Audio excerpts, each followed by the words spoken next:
Assembly budget సమావేశాల్లో ఈ రోజున ఆంధ్ర రాష్ట్ర అమరావతి రాజధాని నిర్మాణం కోసం కొన్ని కీలకమైన అంశాల గురించి చంద్రబాబు నాయుడు గారు ప్రస్తావించారు. గతంలో చంద్రబాబు నాయుడు గారు ముఖ్యమంత్రిగా ఉన్న టైంలో అమరావతి రాజధాని ప్రపోజల్ పెట్టారు. అప్పట్లో జగన్మోహన్ రెడ్డి ప్రతిపక్షంలో ఉన్నాడు. అప్పుడు దీనికి జగన్మోహన్ రెడ్డి ఆమోదం తెలిపాడు. అమరావతి రాజధాని నిర్మాణం చేస్తున్నారు కదా, దానికి మేము ఆమోదం తెలుపుతున్నాం.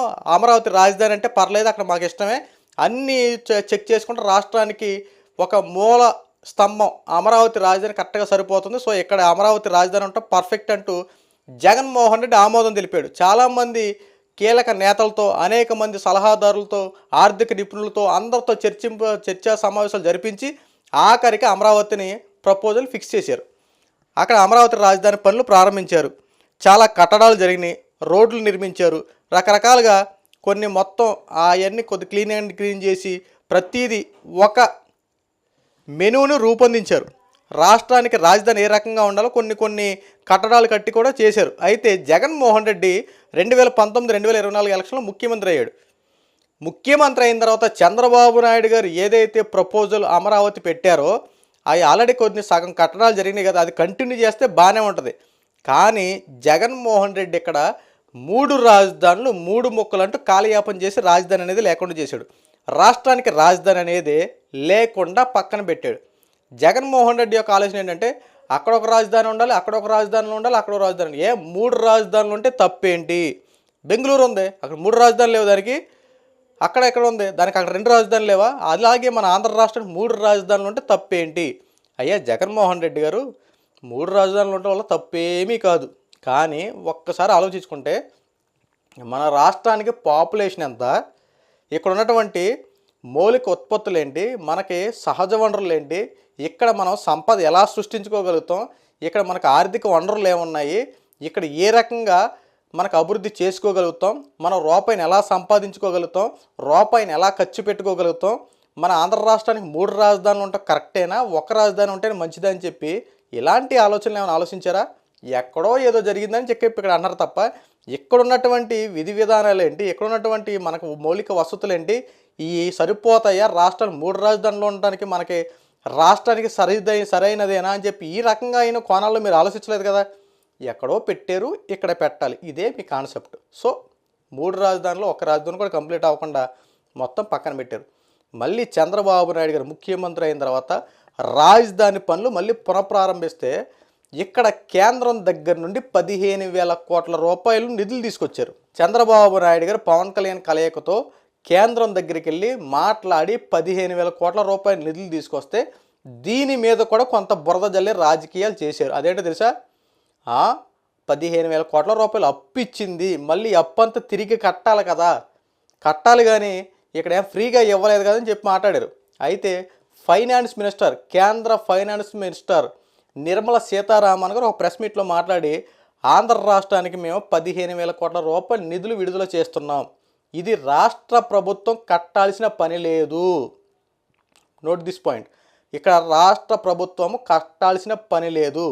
ఏదేదైతే మీకు 15,000 కోట్ల రూపాయలు ఇస్తున్నాం అది కేంద్ర ప్రభుత్వమే బరాయిస్తుంది, మీరు ఎట్టి పరిస్థితులు ₹1 కూడా కట్టవసరంలా, మీరు మీ రాష్ట్రాన్ని, మీ రాజధానిని అభివృద్ధి చేసుకోండి అని చెప్పేపాటికి అప్పుడు బురద జల్లే రాజకీయాలు వీళ్ళు మానేరు.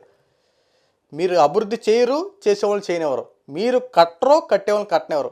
ఇక్కడ చంద్రబాబు నాయుడు ప్రతిష్టాత్మకంగా మళ్ళీ అమరావతి పనులు పునఃప్రారంభిస్తే కేవలం అక్కడ ఏవైతే నువ్వు 5 సంవత్సరాలు కట్టకుండా మొత్తం అన్నింటినీ వదిలేసేవో ఇవి బిల్డింగ్లన్నీ శిథిలావస్థలకు వచ్చేసి మొత్తం అక్కడ అడవులాగా తయారైపోయింది, రోడ్లన్నీ నాశనం అయిపోయినాయి.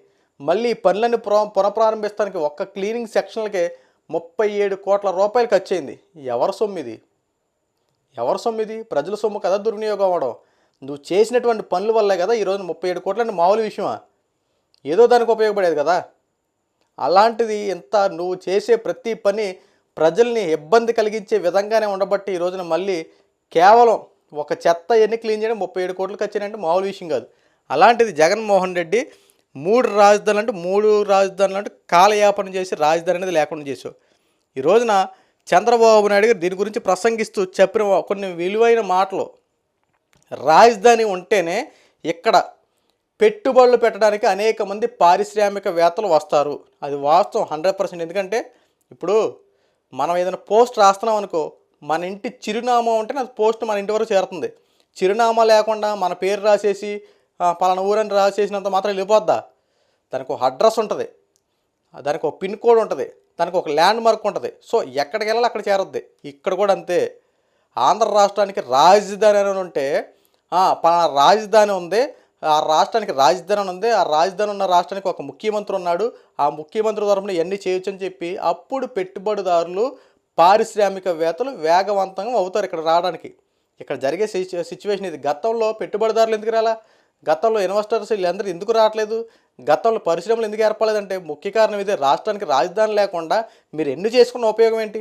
ఇప్పుడు చంద్రబాబు నాయుడు పర్టికులర్గా రాజధాని మీద ఎంత దృష్టి సాధించారు? ఎందుకంటే రాజధాని ఉంటేనే అభివృద్ధి పరంగా ముందుకు వెళ్ళగలుగుతాం, ఇక్కడ పరిశ్రమలు ఏర్పాటు చేయగలుగుతాం, సంపద సృష్టించుకోగలుగుతాం. సంపదలు సృష్టించుకోగలిగితే మన విద్యార్థులకు, మన యువతీ యువకులకు ఇక్కడే ఉద్యోగ అవకాశాలు కల్పించగలుగుతాం, అనేక మందికి జీవనోపాధి కలుగుతుంది, మన రూపాయి మన దగ్గరే ఉంటుంది, ఎక్కడికి వెళ్ళదో.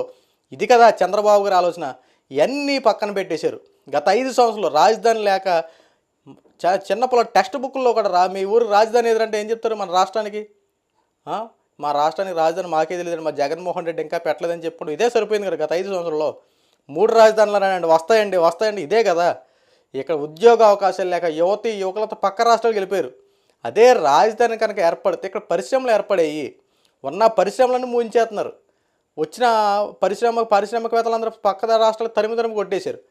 పక్క రాష్ట్రాలు అభివృద్ధి చెందుతున్నాయి. మనకు వచ్చినటువంటి ఏవైతే కొన్ని ఇంపార్టెంట్ పారిశ్రామికవేత్తలు ఉన్నారో వాళ్ళందరూ ఇక్కడ పెట్టుబడిదారులు పెట్టడానికి వస్తే వాళ్ళందరూ తరిపేసేపట్టి పక్క రాష్ట్రాల్లో పెట్టే పక్క రాష్ట్రాలు అభివృద్ధి చెందుతూ ఉన్నాయి. మన రాష్ట్రం ఎక్కడ వేసిన గొంగలి అక్కడే ఉంది. ఎప్పటికైనా కూటమి ప్రభుత్వం చేసే పనులు ప్రజలను ఉద్దేశించి చేస్తున్నాయి. ప్రజల కష్టాలకి ఏదైతే అనుగుణంగా ఉన్నాయో అట్లన్నీ తీర్చే విధంగా అడుగులు ముందుకేస్తూ ఉన్నాయి.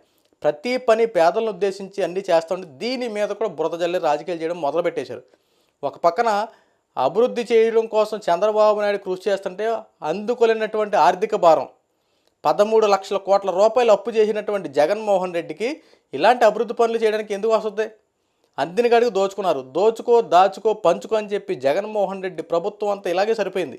ఈరోజు ఇంకోటి, అమెరికాలో కూడా 1550 కోట్ల రూపాయలు లంచం తీసుకున్నాడంటే ఇంకొకటి. ఆంధ్ర రాష్ట్రం అయిపోయింది, భారతదేశం అయిపోయింది, ఏకంగా ఇంటర్నేషనల్ లెవెల్లో లంచాలు. ఆంధ్ర రాష్ట్రం ఇంకెక్కడ అభివృద్ధి చెందుద్ది? ఎక్కడికక్కడికి ఇలాగే లేనిపోయిన నిందలు అవమానాలు వస్తూ ఉంటే రేపు పొద్దున ఆంధ్ర రాష్ట్రం వైపు ఎవరు చూస్తారు? ఇక్కడ అంతా ఇదే విధానం ఉంటుంది, ఇంకేం చేసిన ఉపయోగం అని చెప్పి ఈ రకంగా ఉంటుంది కదా. చంద్రబాబు నాయుడు గారు ఈ రోజున అమరావతి రాజధాని నిర్మాణం ప్రారంభించి కట్టితే కనుక రేపు రాబోయే రోజుల్లో మంచి భవిష్యత్తు ఉంటుంది, దీంట్లో ఎటువంటి సందేహం లేదు. కానీ దీని మీద కొంతమంది దుష్ప్రచారాలు చేస్తున్నారు. దీన్ని అరికట్టకపోతే రాబోయే రోజుల్లో కూటమి ప్రభుత్వానికి చాలా ప్రమాదం.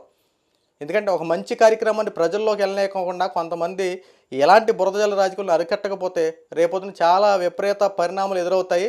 సో చంద్రబాబు నాయుడు గారు మా యొక్క రిక్వెస్ట్ ఏంటంటే ఇలాంటి వారు బురదజల రాజకీయాలు ఎవడైతే చేస్తున్నారో ఇలాంటి మహిళల మీద కఠిన చర్యలు తీసుకోకపోతే రేపు రాబోయే రోజుల్లో కఠినమైన సవాల్ని కూటమి ప్రభుత్వం ఎదుర్కోవాల్సి వస్తుంది.